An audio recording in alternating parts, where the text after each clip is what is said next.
Comisión de Derechos Humanos inicia trámite de proyecto que establece mecanismo de prevención contra la tortura. Presentan proyecto que establece el 7 de junio como el Día Nacional de la Concientización del Síndrome de Tourette.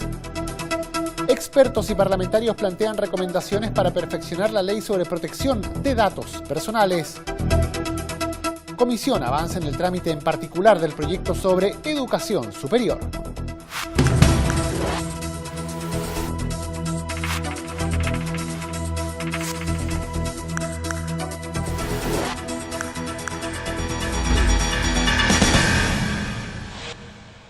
¿Cómo están? Los saludamos, le damos la bienvenida a la presente edición de Frecuencia Legislativa para revisar las informaciones más importantes de las últimas horas generadas acá en la Cámara de Diputados. Y partimos contándoles que la Comisión de Derechos Humanos inició el trámite del proyecto de ley que establece el mecanismo de prevención contra la tortura. La iniciativa designa al Instituto Nacional de Derechos Humanos como la entidad encargada de velar por el cumplimiento de la Convención Internacional contra la Tortura. Revisamos los antecedentes a continuación. 5 son los países que han promulgado leyes que criminalizan la tortura y 13 son los estados, entre ellos Chile, que la han incluido como un delito específico. Para dar un paso más en la legislación, la Comisión de Derechos Humanos inició la discusión del proyecto de ley que designa al Instituto Nacional de Derechos Humanos como mecanismo nacional de prevención contra la tortura.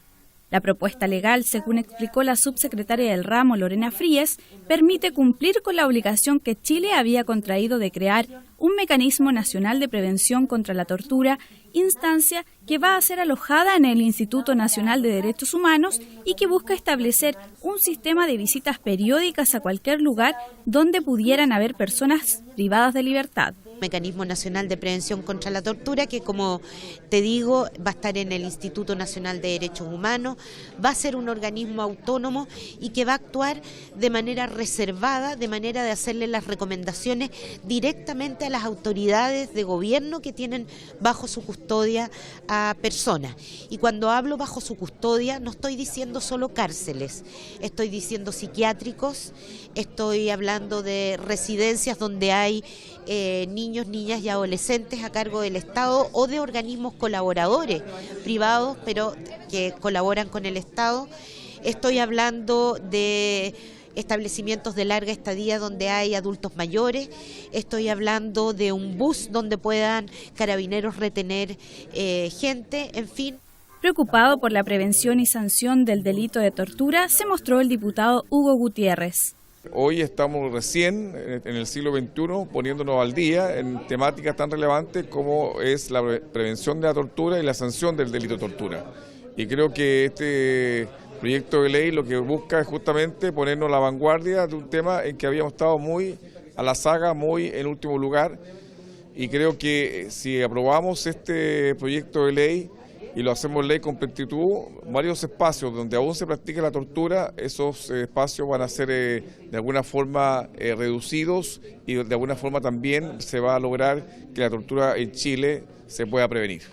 La instancia acordó invitar para una próxima sesión al director del Instituto de Derechos Humanos, Branislav Marelich, además de organizaciones que trabajan con personas privadas de libertad, para posteriormente proceder a votar el proyecto en general.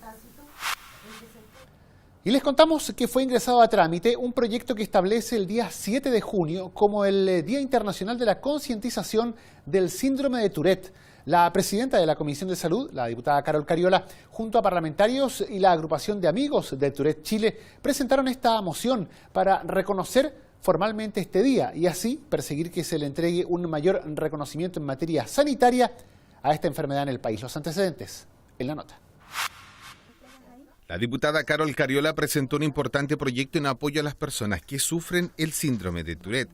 Se trata de una iniciativa que establece el 7 de junio como el Día Nacional de la Concientización del Síndrome de Tourette. Es que en Chile el tema no ha sido tratado profundamente y muchas personas, incluso niños, sufren bullying extremo, como indicó el pequeño Octavio Arredondo. Se han burlado de mí y eso, se han burlado de mí. ¿Qué le dirías tú a los niños que se han burlado de ti por esta enfermedad? Que ellos también no son perfectos y ojalá que no les pase porque van a sufrir bastante. La diputada mocionante Carol Cariola dijo que es preciso que se tome conciencia porque es una enfermedad no catastrada, de alto costo y mirada con mucha ignorancia por todos. Lo que nosotros hemos querido plantear hoy día es la necesidad de tener un día nacional, tal como lo tienen en Europa, tal como lo tienen en Argentina y otros países de América Latina, que es un día de concientización de esta patología. Probablemente muchos durante mucho tiempo escucharon hablar y se rieron incluso del supertaldo. Cuando se hablaba de supertaldo se relacionaba a groserías, a garabatos, a reacciones, pero la verdad de las cosas es que esa es una caricatura que se ha hecho de una enfermedad que padecen sobre todo niños en nuestro país, que tienen que convivir con eso y que lamentablemente no están integrados, no están incluidos en nuestra sociedad, precisamente por la falta de conciencia que existe. Andrea Pizarro, presidenta de la agrupación de amigos del Tourette en Chile, señaló que actualmente no existen números oficiales, por ello su organización está realizando un censo para contar con cifras concretas y que ojalá el gobierno pueda apoyar de mejor manera a las personas que sufren de este síndrome. Nosotros estamos tratando de levantar un catastro nacional, un censo nacional. Estamos invitando a las familias que participan, se inscriban en la página www.censotourette.cl. Le pedimos también a la presidenta, le pedimos el apoyo a todos los congresistas para que esta patología se dé a conocer en su dimensión. El síndrome de Tourette es un trastorno de movimientos con tics fónicos con ruidos, pero también trae trastornos asociados como el síndrome obsesivo compulsivo, como el trastorno ansioso, trastorno de personalidad y otros más, trastorno de Asperger también. Otros más que los chicos pueden tener. Es un síndrome complejo y hasta ahora invisibilizado porque se ha puesto de otra manera en la televisión chilena. El 7 de junio es el día de la concientización del síndrome de Tourette en Argentina y otros países. Por ello, este proyecto de ley busca emular lo que ocurre en el extranjero, por ejemplo Europa, todo con el objeto de conocer más sobre el tema y de ver con otros ojos un mal que afecta a muchos niños en Chile. Seguimos revisando las informaciones para contarles a ustedes que expertos y parlamentarios plantearon una serie de recomendaciones para perfeccionar la ley sobre protección de los datos personales. Reunidos en el Departamento de Evaluación de la Ley de la Cámara de Diputados, expertos y un grupo de parlamentarios evaluaron esta normativa sobre protección a la vida privada que data del año 1999 y plantearon una serie de recomendaciones a la legislación para actualizarla, considerando los avances en las tecnologías de la información y la comunicación. Es habitual que en diferentes contextos se nos soliciten nuestros datos personales, al comprar en un supermercado o farmacia, al suscribir algún servicio, entre otras muchas cosas. Pero, ¿sabemos qué tan protegida se encuentra esta información? Cada dato que se proporciona en la red queda ahí, y según cifras entregadas por el Ministerio de Transporte y Telecomunicaciones, solo en 2016 un 74,2% de la población chilena se conecta a Internet día a día. Este tema fue analizado por el Comité de Diputados OCDE, que solicitó al Departamento de Evaluación de la Ley analizar la Ley 19.628 sobre protección de la vida privada, que data de 1999. La norma establece la regulación de la utilización de datos personales y el uso de estos para fines comerciales, el establecimiento de un catálogo de derechos para los titulares de los datos, un recurso de denuncia ante los tribunales en caso de una mala utilización de la información y sanciones para quienes infrinjan la norma. El equipo de evaluación de la ley, en conjunto con expertos en el tema, desarrollaron un informe con recomendaciones para actualizar la legislación.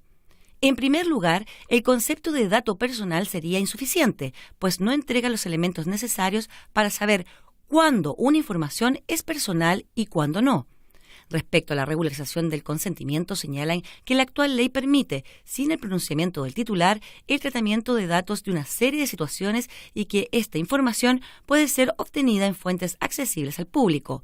Por ello, recomiendan crear un listado cerrado de fuentes para proteger el fin con que es entregada la información. La ley obliga a los organismos públicos a informar al registro civil sobre sus bancos de datos personales. Sin embargo, a mayo del 2016, solo 99 instituciones de un universo aproximado de 700 lo han hecho. Para corregir esta situación actual, se propuso incorporar a la normativa sanciones. También proponen aumentar los resguardos a la llamada información sensible e incorporar a los menores de edad en la norma. Es por esto que el presidente del Comité de Evaluación OCDE, diputado Pablo Lorenzini, hizo un llamado a actualizar la norma, sobre todo considerando el ingreso de un proyecto por parte del gobierno en esta dirección. Y les contamos también que la Comisión de Educación está avanzando en el trámite en particular, vale decir el articulado, el contenido más específico del proyecto de ley sobre educación superior. El presidente de la instancia, el diputado Rodrigo González, detalló que se abrió un debate, esto en relación a las facultades que tendría la superintendencia en el control de la publicidad de las universidades. Durante esta semana, la instancia legislativa destinó 5 de 6 sesiones celebradas a la votación en particular de la reforma a la educación superior. El presidente de la comisión, Rodrigo González, precisó que se ha profundizado especialmente en un área que a su juicio es muy árida, como son las facultades que contemplan tanto la subsecretaría como la superintendencia de educación superior. En esta dirección dijo que una por una se han ido debatiendo las atribuciones de ambas instancias y que se encuentran terminando la etapa de las facultades de la superintendencia, donde detalló que se abrió un debate muy interesante sobre el control de la publicidad de las universidades. Se entregó un informe que la publicidad de las universidades había alcanzado la monstruosa suma de 250 millones de dólares, de tal manera que se está planteando una forma de limitar los gastos de publicidad, porque la mayor parte de esos gastos se hacen con fondos públicos. En algunas universidades, un tercio de los fondos que el Estado le entrega a las universidades se gasta en publicidad, y ese es solamente para vender los servicios, las profesiones, las carreras que esas universidades están planteando, no para informar, y por lo tanto resulta absolutamente injustificado que los fondos públicos estén destinando a aquello cuando podrían destinarse a becas o a otros beneficios de los estudiantes. Al respecto, el parlamentario informó que acordaron establecer una limitación y que en la próxima sesión se van a discutir los criterios. Se acordó en general establecer una limitación y en la próxima sesión se van a discutir los criterios, que pueden ser sea de un porcentaje del financiamiento público que reciben las universidades, o bien un porcentaje total de los gastos que cada universidad pueda efectuar en materia de educación superior, o bien una suma fija como tope máximo de gasto. La diputada Girardi quedó a entregar una indicación en consulta con la Subsecretaría de Educación y con otros parlamentarios. A modo de balance, el presidente de la comisión planteó que están logrando aprobar el proyecto en un tiempo razonable que no se extienda por más de 2 semanas. Y continuamos revisando las informaciones para contarles a ustedes que el presidente de la Cámara de Diputados, Fidel Espinosa, retomó las actividades protocolares durante estas últimas jornadas. Luego de participar en la reunión con autoridades de la OCDE, Organización para la Cooperación y el Desarrollo Económico, el titular de la Cámara retomó su agenda de actividades. En ese marco se reunió con parlamentarios de México y Australia. Todo lo vemos en la siguiente nota. Una delegación encabezada por la senadora mexicana Luisa María Calderón junto a personeros de la FAO, Organización de las Naciones Unidas para la Alimentación y la Agricultura, se reunió con el presidente de la corporación, Fidel Espinosa. En la oportunidad, junto con entregar un saludo protocolar, solicitaron el apoyo para un proyecto que busca combatir la pobreza y el hambre en el mundo, entre otros temas. Ella viene en un plan muy ambicioso, pero tremendamente positivo para Chile, de integrar a nuestro país en un gran, yo diría, proyecto para combatir la pobreza y el hambre en el mundo. Muy interesados también en los proyectos que Chile ha llevado adelante en el etiquetado de alimentos, que es algo que ellos quieren también sumar en México y en otras naciones del continente, lo cual demuestra que en definitiva en este Parlamento se están haciendo bien las cosas, si bien hay ciertas críticas que muchas veces se generan, pero hay leyes que tienen un carácter universal. La ley del etiquetado de alimentos está siendo muy bien evaluada en el mundo. Yo vengo llegando a una reunión con la OECD, donde también se ve con muy buenos ojos lo que estamos haciendo en Chile con la evaluación de la ley. Entonces, en definitiva, hay muchas materias en donde otros países ven a nuestro Parlamento con buenos ojos. Lo importante es que sigamos mejorando, que los temas de probidad, transparencia, nosotros seamos firmes y férreos en nuestras posiciones, pero por sobre todas las cosas también que esta integración con otros parlamentos del mundo tengan un sello, y ese sello, ¿no es cierto?, también se lo va a dar esta mesa en el sentido de abrir las puertas para seguir trabajando en esa línea. Finalmente, el titular de la Cámara adelantó la conformación de un grupo transversal de parlamentarios que se integrarán a la lucha contra este flagelo que azota al mundo. En otra de las actividades, recibió en audiencia al presidente del Senado de Australia, Stephen Parry. En el encuentro, el parlamentario fue acompañado por el embajador de ese país en Chile, Robert Ferguson, y otros funcionarios australianos. Se destacó el excelente nivel de las relaciones con Chile. En ese contexto, el presidente de la Cámara precisó que con estos encuentros se busca abrir nuevos frentes que permitan un mayor intercambio político y económico entre las naciones. Refleja la importancia que Chile está adquiriendo en el concierto mundial en el ámbito del financiamiento de las relaciones políticas, comerciales. Hoy día hay más de 180 proyectos de Australia en nuestro territorio en el ámbito minero, en el ámbito de la agricultura, y eso hay que seguir afianzándolo en la medida que nuestro país se sigue integrando. Es un país que en definitiva está también entregándole a otras naciones todos sus productos que están siendo importados por naciones tan importantes como Australia, China y muchos otros países que en definitiva ven a Chile con muy buenos ojos, que le da seguridad y también seriedad en el trabajo comercial. Así que la visita del senador va en esa línea. Por su parte, Stephen Parry, quien es senador por Tasmania, isla ubicada al sur de ese país, dijo que en esta visita comprobó que ambos parlamentos tienen intereses y objetivos similares, por lo que adelantó la próxima visita de legisladores australianos a nuestro país, junto con extender una invitación a una delegación chilena. Y nosotros con esta información llegamos al final de la presente edición de Frecuencia Legislativa. Recuerde que estas y otras noticias las puede usted conocer a través de nuestra multiplataforma, todo ello mediante el www.cámara.cl, donde puede acceder al canal de televisión también online de la Cámara de Diputados y a la radio de la Corporación. Ahora los dejamos invitados a continuar en sintonía y los dejamos invitados también, obviamente, a reencontrarnos en nuestras entregas noticiosas acá en Frecuencia Legislativa. Que tenga una excelente jornada.